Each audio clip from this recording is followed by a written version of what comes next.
Hey, g'day people, it's Matt here from Matt Carves. So today I'm going to carve this little guy here. This is a little gnome and he's got no arms or legs, so which makes him a great beginner's project. So it's quite simple. Essentially what we're going to do is make a sort of like a shape like this, and then we're going to put in the nose and sort of make that material kind of flow over the nose, put in a beard, and you're there.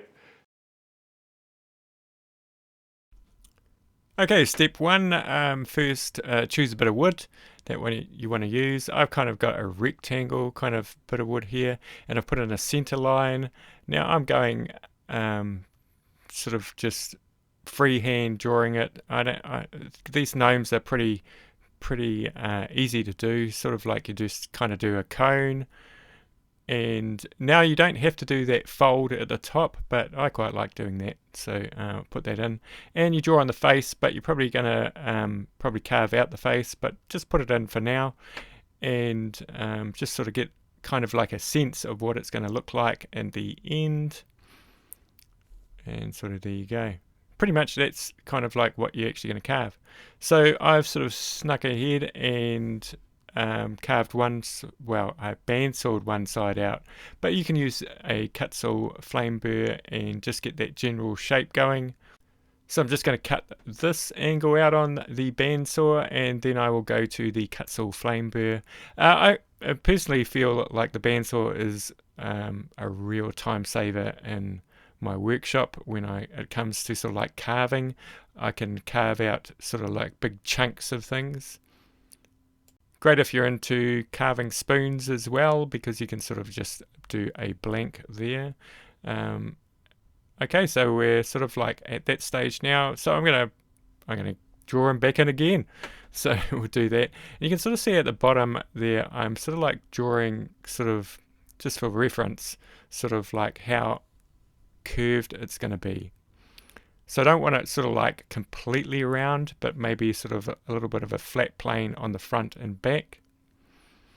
And so what I'll first do is I'll take that sort of like fold down, and then I'll take the corners down of the actual hat that isn't folded. Now always be careful of your fingers when using the cut saw flame burr. I've been carving for quite a while, so I only hit my fingers occasionally. I think I hit my finger about a year ago. I left a little scar as well. So anyway, so you can sort of see there, I have got the general shape in. So I'm going to redraw the face back in.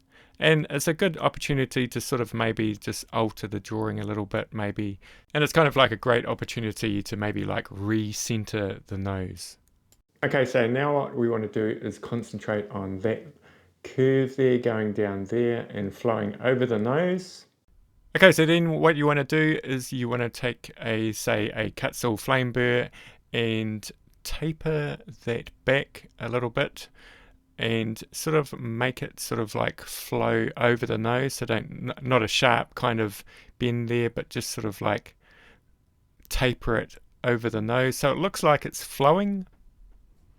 And maybe take it down a little bit as well on the sides. Now we can sort of either, maybe if you wanted to sort of like use the cut saw flame burr, or you could also use a cut saw sphere burr, or even a taper burr. And when it comes to doing the nose, the top part of the nose, you want to be very careful not to carve into the hat. So you're essentially taking the top part of the nose back under the hat.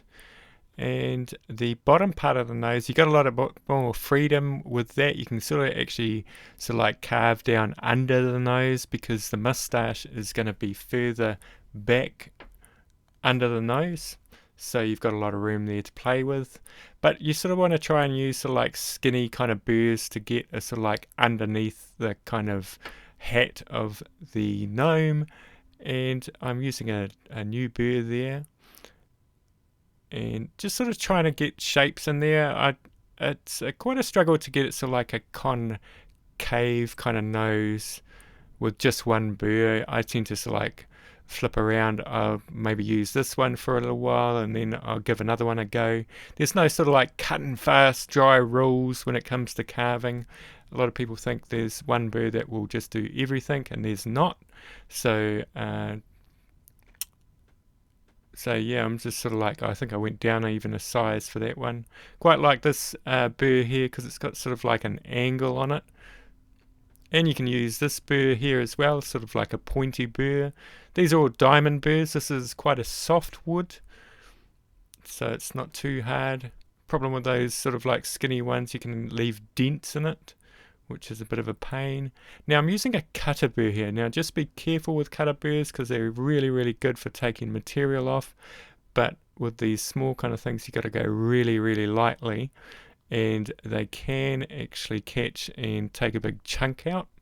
So just be aware of that. Okay, so I'm just redrawing in the mustache. This is probably going to be the final time that I draw it in, and maybe I'll put in the mouth as well.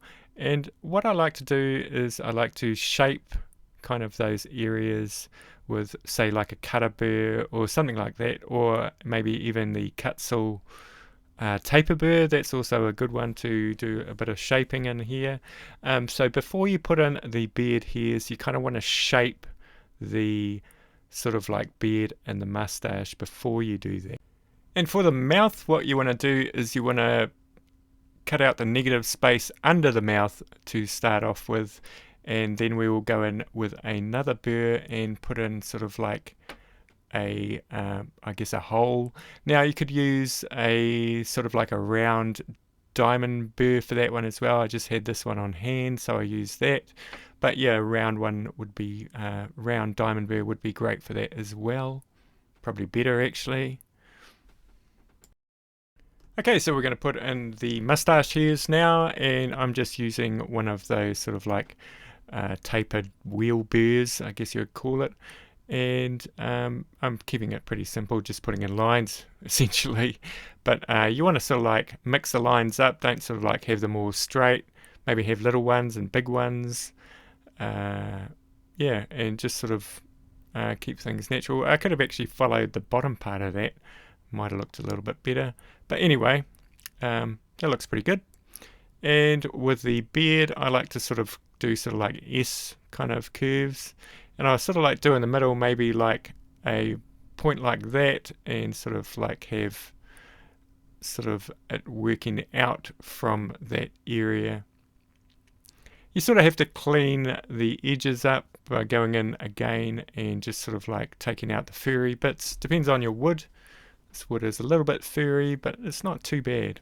And when it comes to adding depth, you want to kind of concentrate on that little bit above the mustache and sort of to the side of the nose, and kind of get a little bit of depth under the hat.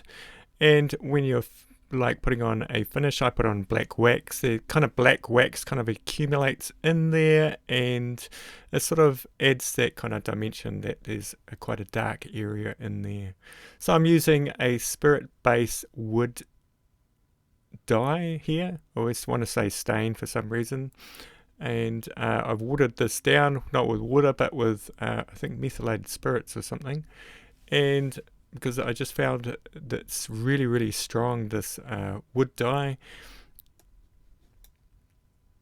Okay, and that is the black wax I use as well, and you can tell it's really, really good because it's got both the harmful and the flammable kind of warnings on it, so just be aware of that.